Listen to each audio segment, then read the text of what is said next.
Hi, I'm Carrie Rosebrock, and I am a district alignment coach, and I'm working with lots and lots of teams and schools around the state of Indiana right now.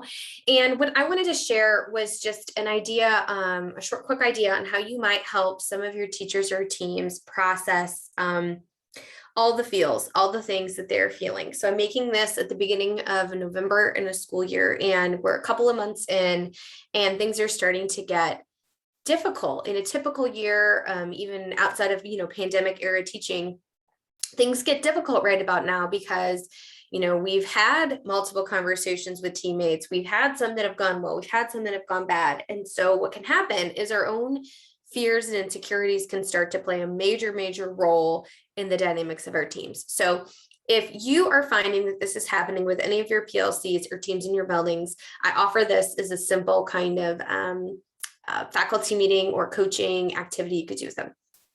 To begin, I want you to ask each of your teachers to grab a note card or a piece of paper, and I want you to have them think of all of the best qualities that they can think of around teachers. So use the STEM, teachers are, and then they fill out all these great things. And they're going to say things like hardworking, passionate, dedicated, creative, wholehearted, teammates, all these really good things that on a typical day in the middle of November, we have totally forgotten that we are all these great things. And we for sure don't believe that our colleagues are these great things anymore because they are driving us nuts.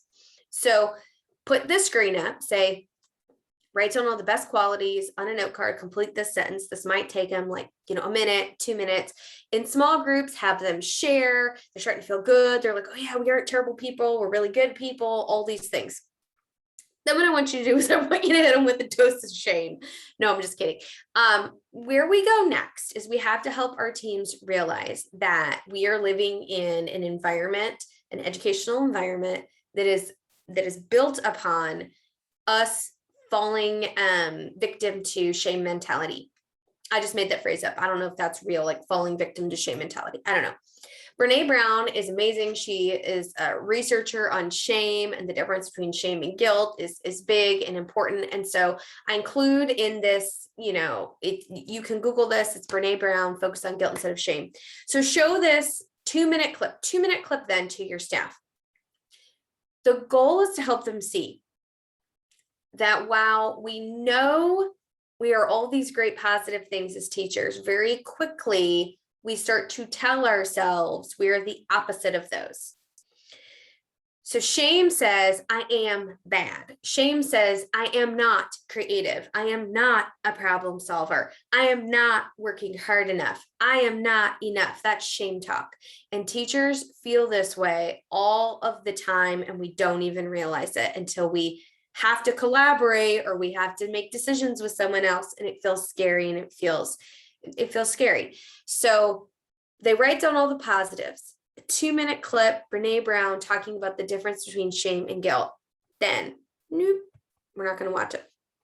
Then I want you to have them create like on chart paper. They've got to get like on big pieces of paper, or you could do this digitally as well. I want you to have them make a table. So then they're going to go through together and they're going to list all the teacher identities, like hardworking. What are the shame thoughts that might appear for us when we aren't feeling like we're working hard enough? What does that opposite of identity sound like? The shame. And then here's crucial. How is this surfacing in a PLC? I would try to ask them to think of at least 5 different examples. Here's the thing. You can find an incredible amount of lists of here are all of the pitfalls, struggles, whatever we want to call them, actions in a PLC, the behaviors that can cause friction in a PLC. We can find lists and lists and lists of these. Okay. So you don't need to make a new one. You can give your teacher some if you want. But here's the thing. It is so much more powerful for me as a learner if you have me first draw on my own experience. You add some background information, like what's the background information behind why teams are not always easily collaborative? We bring shame to the table. We are afraid to be vulnerable. And so let's empower our teams with this conversation and knowing it's not personal. It's not that you don't like each other. there are these dynamics happening, and shame can sometimes be a part of it. And then have them create their own list of these shame triggers that they're seeing in PLCs. They know what they're experiencing. They know the difficult side of collaboration. And so empower them to think of these samples. Finally, where I think you can end is then asking them to choose 2 or 3 shame triggers that are happening in their teams. You may want to have groups do this activity not actually in their grade level or content area PLC. You might have them do this just like across staff, and just reiterate that what is getting, what might get shared as shame triggers is not supposed to be another shaming tactic, right?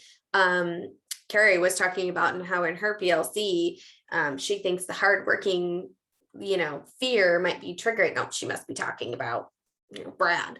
Brad's my husband. It's okay. So, use the right language to create this safe space and conversation around shame, or having, mixed up teams discuss this. And then end by asking what are 1 or 2 strategies that they believe they can use to continue to create safe, supportive spaces for one another.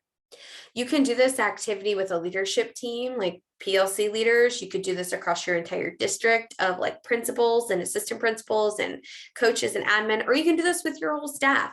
I really don't think that this is an activity that's exclusive for one group. I just think it's an activity that's important that we share and process. So that is it. Thank you so much. And I can't wait to hear if you felt like this was beneficial and worthwhile for your team.